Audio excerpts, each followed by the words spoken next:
Saya sudah katakan jauh sebelum pemilu besok, waktu itu. Datang ke TPS, awasi. Dan sekarang saatnya rakyat mengawasi. Karena kejahatan itu takut transparansi. Tidak ada kejahatan yang berani dengan transparansi. Nah, karena itu saya berharap teman-teman media, masyarakat terus pantau. Agar apa ada jujur. Kalau memang ada suaranya, ya harus dilindungi. Kalau tidak ada suaranya, jangan diada-adakan.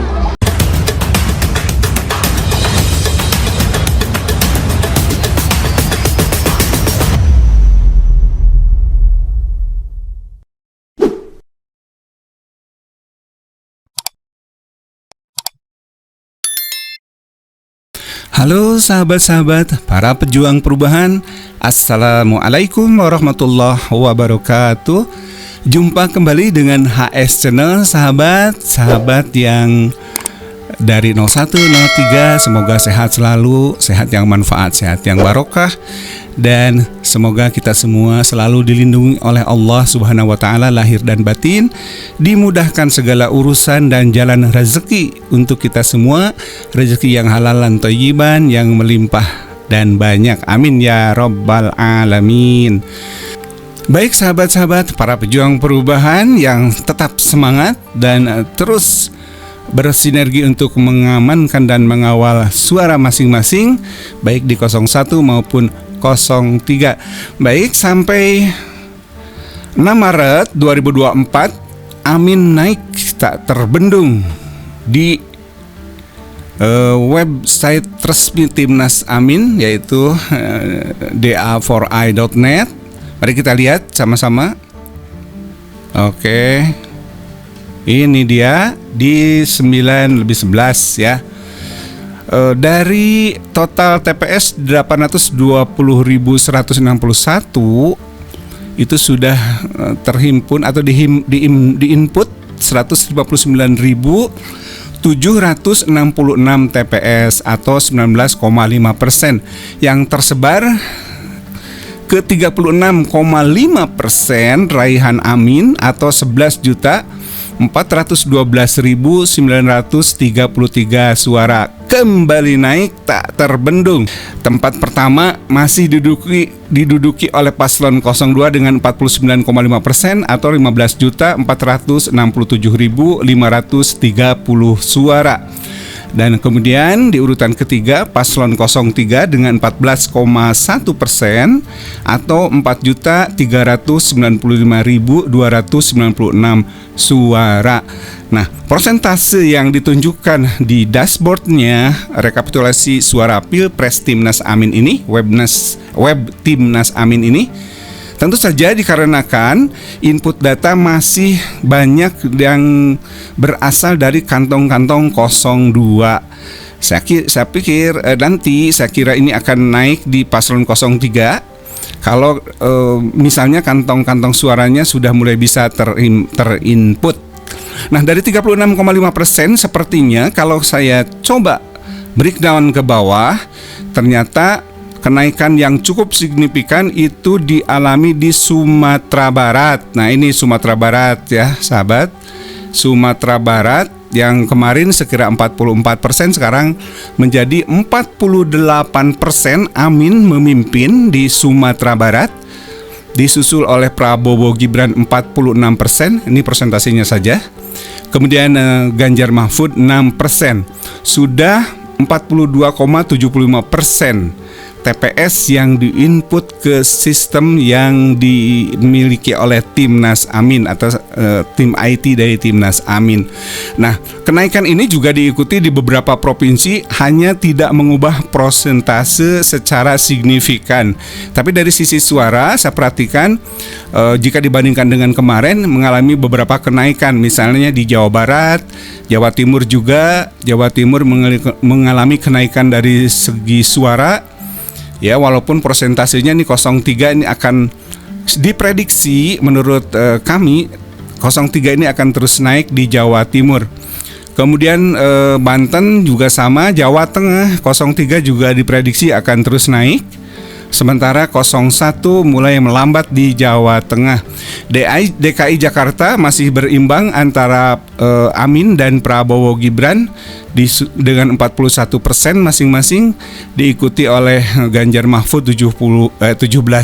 Maaf. Oke, Sumatera Utara juga sama, dari sisi suara mengalami kenaikan dan persentase masih kurang lebih tidak begitu berubah secara signifikan. Anies Muhaimin meraih 46%, cukup dekat dengan Prabowo Gibran dengan 48% dan diikuti oleh Ganjar Mahfud 6%. Demikian juga di Kalimantan Selatan.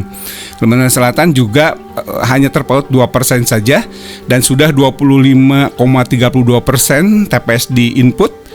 Ya, dan sudah aman, sudah melalui verifikasi auditor lapis kedua, ya, setelah diinput sebelumnya diperiksa semuanya, mulai dari tanda tangan, tulisan kertas dan lain sebagainya, sampai narik tanda tangannya itu benar nggak ini yang menandatangan orang yang bersangkutan atau ada orang yang menandatangani. Oke, nah dari situ kita coba lihat yang KPU ya, kita refresh ya, tadi 911, 915 sekarang. Nah, di website KPU atau pemilu, di website pemilu2024.kpu.go.id yang sekarang digunakan oleh KPU, yang sebelumnya katanya menggunakan Sirekap, tetapi menurut tim IT kami bahwa ini Sirekap ini sudah tidak berfungsi, yaitu Sirekap web kpu.go.id ya. Itu kan tidak digunakan sekarang.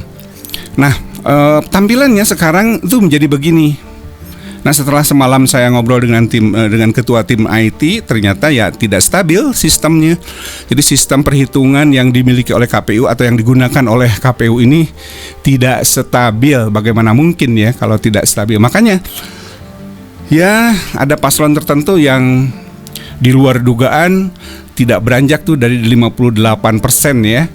Dan tanpa kampanye, boleh dikatakan tanpa kampanye, dengan keterbatasan tentu saja fisik dan sebagainya, ongkang-ongkang kaki aja udah dapat 58% tuh. Nah, untuk itu coba kita tengok sedikit ya. Kita tidak perlu lah ini bahas terlalu banyak, karena memang percuma lah kalau misalnya sistem ini tidak mau diaudit forensik ya, menolak atau ditolak ya permohonan sementara ini ya, permohonan tim 01 maupun 03 untuk mengaudit secara independen sistem yang digunakan oleh KPU ini. Ya, kita lihat saja menurut Litbang Kompas ya, ini kemungkinan dari angket ya, hak angket. Nah, kemungkinan kalau hak angket ini bergulir dengan lancar dan betul-betul bisa menyelidiki pelanggaran-pelanggaran dan kecurangan-kecurangan di pemilu 2024 ini, tidak menutup kemungkinan sistem yang ada di KPU ini akan diaudit forensik ya, atau digital forensik oleh ahli-ahli yang terpercaya dan berpengalaman. Tentu saja ini jangan dulu di stop ya, perhitungan melalui sistem pemilu 2024.kpu.go.id ini, karena ini akan menjadikan bukti nanti untuk diaudit forensik. Kalau ini berhenti kan tidak ada bukti nantinya. Oke, nah menurut Litbang Kompas yang nanti akan memungkinkan sistem ini akan bisa ya menerima untuk diaudit forensik oleh ahli-ahli digital forensik, itu tentu melalui salah satunya dengan hak angket. Nah, hak angket menurut Litbang Kompas yang pro hak angket ada 62,2%. Ini survei Litbang Kompas ini bukan survei abal-abal ya. Ini kredibilitasnya bisa dipercaya ya, bisa dipertanggungjawabkan dibanding, mohon maaf, menurut dugaan saya, dibanding lembaga-lembaga survei yang melakukan quick count kemarin yang diduga ada yang bayar atau untuk kepentingan paslon tertentu. Nah, di Litbang Kompas ini surveinya 62% itu 62,2% itu pro hak angket. Sementara tentu saja yang tidak adalah 37,8%. Nah, dari sini logika sederhana saja, logika yang wajar ya, logika yang waras. Kalau 62,2% ini pro terhadap hak angket bisa diduga ini kan bukan dari 02 ya, karena kalau saya hitung 02 ini 37,8% realnya.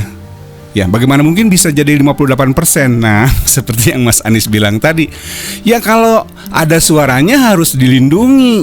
Tetapi kalau tidak ada ya jangan diada-adakan. Begitu kata Mas Anies di awal video ya. Nah dari sini sebetulnya dari 62,2%, saya pikir kalau nih seandainya, mohon maaf buat 03 ya, mohon maaf sebelumnya, kalau ini hanya perumpamaan saja, hanya misalnya untuk Amin 60%, 60%, untuk Gama atau Ganjar Mahfud sekira 40%, maka distribusinya akan Amin itu kurang lebih 37,2% dari 62,2 lah katakanlah.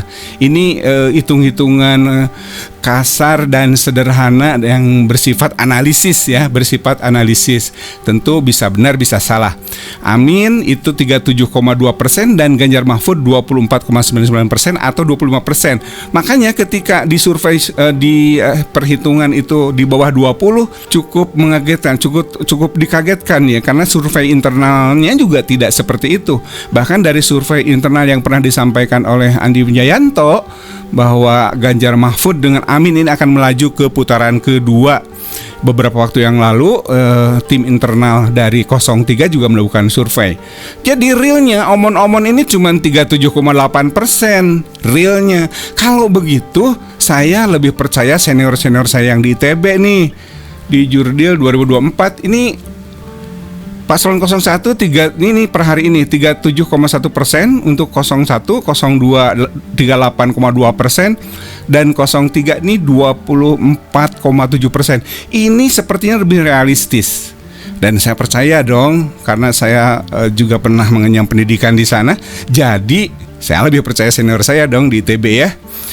Kurang lebih ini potretnya seperti ini, walaupun jumlah TPS belum sebanyak yang lain, tetapi ini real menggunakan C1 yang diperoleh dari relawan yang terpilih dan diverifikasi oleh tim Jurdil 2024 senior-senior dari alumni ITB. Jadi ini lebih realistis menurut saya.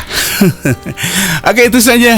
Silahkan berkomentar. Mohon maaf kalau tidak sempat dibalas karena memang saya sangat sibuk. Terima kasih atas waktunya ya untuk kesempatan kali ini. Semoga Allah SWT selalu melindungi kita semua. Terima kasih sudah subscribe juga.